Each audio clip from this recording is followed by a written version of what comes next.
안녕하세요. 제이미 미거의 제이미입니다. 어느덧 10월이 시작되었어요. 1년 중에 가장 좋은 계절인 것 같아요. 날씨가 매일 좋거든요. 오늘 영상은요, 제가 이직을 결심을 했거든요. 그게 한 서너 달이 되었는데, 일할 곳을 찾고 이직에 성공을 했습니다. 이렇게 간호사로 이직을 결심하는 과정과 새로운 일자리를 찾는 과정도 여러분과 나누면 어떤 분들에게는 도움이 될 수 있지 않을까라는 생각을 했거든요. 그 중에서도 오늘은 제가 왜 이직을 결심했는가에 대해서 여러분과 함께 나눠볼게요. 2년 조금 넘게 내과에서 일을 했고요. 그리고 난 뒤에는 성형외과에서 일을 했어요. 저는 닥터 오피스에서 일하는 간호사였고, 의사 선생님들이 환자들을 진찰하실 때 옆에서 보조해드리는 간호사였어요. 처음에 인터널 메디슨에서 성형외과로 옮겨야 되겠다라고 생각을 했을 때 같이 일하는 동료 간호사들이 정말 좋으신 분들이 많아서 옮겨야 될까라는 고민을 많이 했었다고 지난 영상에서 말씀을 드렸었어요. 그런데 부서를 바꿨던 이유는 그 내과에서의 간호사 자리가 그날 일하는 의사 선생님이 바뀐다든지 일하는 층이 바뀐다든지 그런 불완전한 스케줄이 있었어요. 물론 닥터 오피스에서 일하는 LPN들은 오전 8시부터 5시까지만 일을 합니다. 그리고 주말엔 일을 안 하고요. 그럼에도 불구하고 일하는 데스크가 바뀐다든지 층수가 바뀐다든지 하면 여러 가지로 불안한 마음이 들더라고요. 그래서 고정적으로 한 의사 선생님하고 일하는 것을 해봐야 되겠다는 생각에 성형외과로 옮겼었습니다.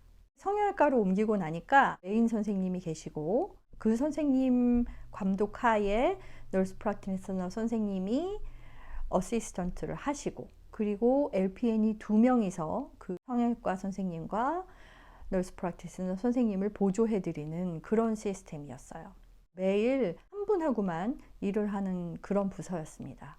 그렇게 1년 정도 일을 했거든요. 외과 시술은 아무리 작은 시술이어도 여러 가지 변수가 생기더라고요. 어쩔 때는 이머전시에 해당하는 사항이 생길 수도 있더라는 거죠. 문득 든 생각이 응급 상황에 대처할 능력이 갖춰져 있을까? 라는 의문을 저 스스로 하게 되더라고요. 제가 보조해드린 시술은 큰 시술들이 아니기 때문에 10분에서 15분 정도의 상황을 옆에서 도와드리는 간호사인데요. 그럼에도 불구하고 칼로 상처를 열고 오려내고 다시 꼬매고 하는 그런 과정들이 피를 흘리는 과정이다 보니까 환자의 상태에 따라서 피가 멈추지 않고 많이 날 수 있는 상황도 있고요. 환자가 지병이 있으실 경우에는 쇼크가 올 수도 있는 거예요. 주로 시니어 환자분께 그런 리스크가 많이 적용이 되는데요.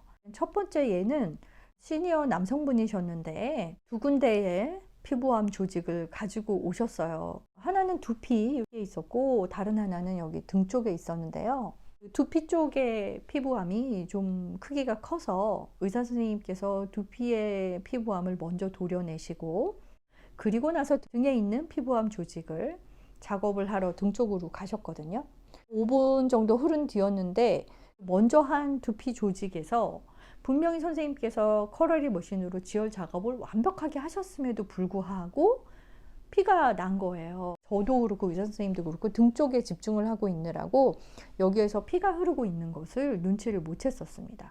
환자분이 여기 뭐가 좀 흘러요 이러셔서 보니까 피가 철철 나고 있더라고요. 그 일을 보고 난 뒤에 이렇게 응급으로 상황이 터질 수 있어 라고 제가 또 깨닫게 된 거예요. 이제 두 번째로는 마취 과정에서도 되게 아파하세요. 특히나 얼굴 부위에 피부암이 있으신 환자분들 같은 경우는 정말 아파하시고요. 제일 아파하신 부분이 주로 이제 코 쪽이에요. 그러니까 요 가운데 쪽으로 피부암 조직이 있으신 분들은 구타를 당하신 분이 소리를 지르시는 것처럼 그렇게 소리 지르시는 환자분들이 많습니다. 그럴 때마다 의사 선생님이나 환자분이 그 마취 주사가 잘못 만들어진 거 아닌가라는 의심을 하실 때가 있어요. 종류가 다른 마취약이 한 3종류가 있습니다. 의사 선생님께서 환자분이 너무 통증이 심하다고 호소를 하실 경우에는 이 마취약의 종류가 뭐죠? 오늘은 누가 마취약을 만들었습니까? 이렇게 물어보실 때가 있어요. 그런 모습을 보면서 똑바로 마취약이 만들어졌다 해도 환자의 상태에 따라서 이것이 마취약을 만든 간호사에게도 책임을 물을 수 있는 상황이 되겠구나라는 걸 느낀 거예요. 그러면서 이게 좀 살짝 위험할 수도 있겠다는 생각이 들더라고요. 저는 이제 영어가 완벽하지가 않으니까 아주 디테일하게 자기 방어를 할 수가 없잖아요.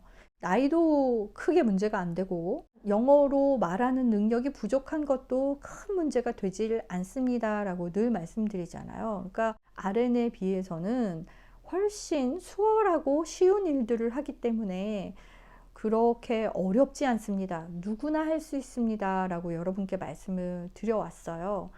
그렇지만 성형외과에서 일을 하면서 만약에 응급 상황이 생긴다면 내가 그것에 대한 책임을 져야 할 순간이 올 수도 있겠구나라는 생각을 하게 하더라고요. 큰 병원의 중환자실에서 일하거나 또는 일반 병동에서 중환자를 다루시는 RN 선생님들에 비하면 저의 일은 아무것도 아니지만 그럼에도 불구하고 퇴근해서 집에 오고 나면 제가 에너지가 없어지더라고요.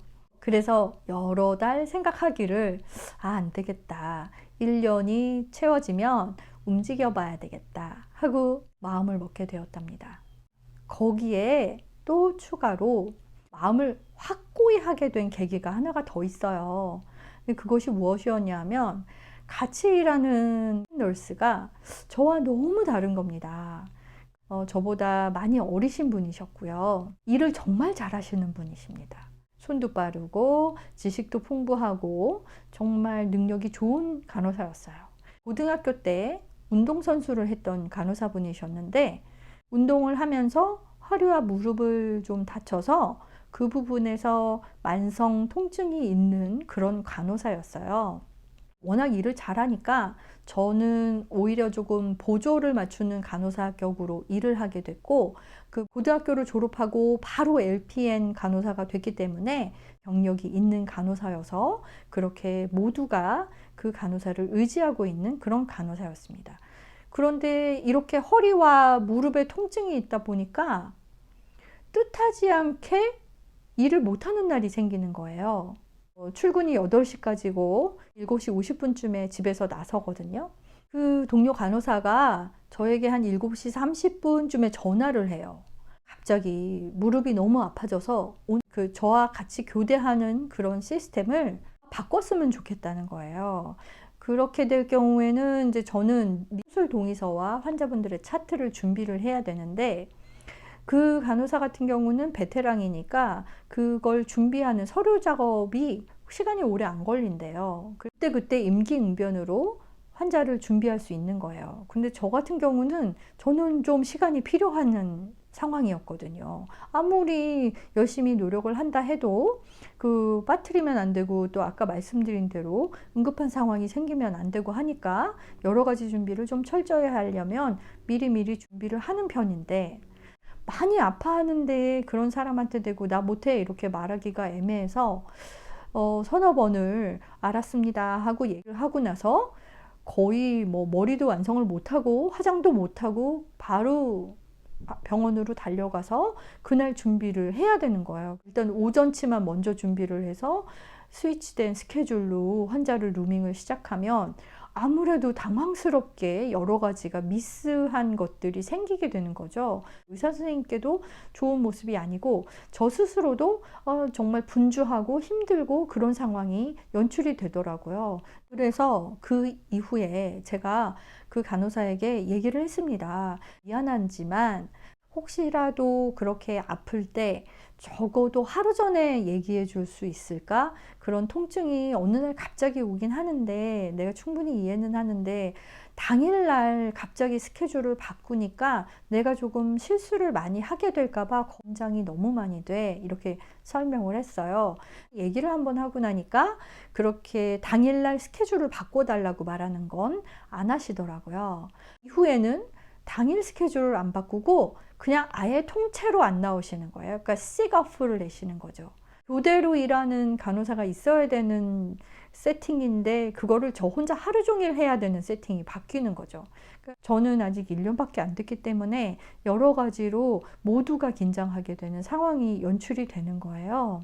결국에는 제가 새로운 일자리를 잘 찾아서 구했고요. 분명히 제가 처음 간호사 자리를 구할 때 했던 작업들인데도 또 새롭더라고요. 그래서 미국에서 LPN 간호사로 이직을 하시고 싶으신 분들에게도 도움이 될 수 있는 정보겠다라는 생각이 들었습니다. 다음 영상에서는 제가 이직하는 과정들을 어떤 식의 과정들을 겪었는지를 또 간단하게 설명을 한번 해볼게요. 오늘 하루도 건강하시고 행복하세요. 다음 영상에서 뵙겠습니다. 감사합니다.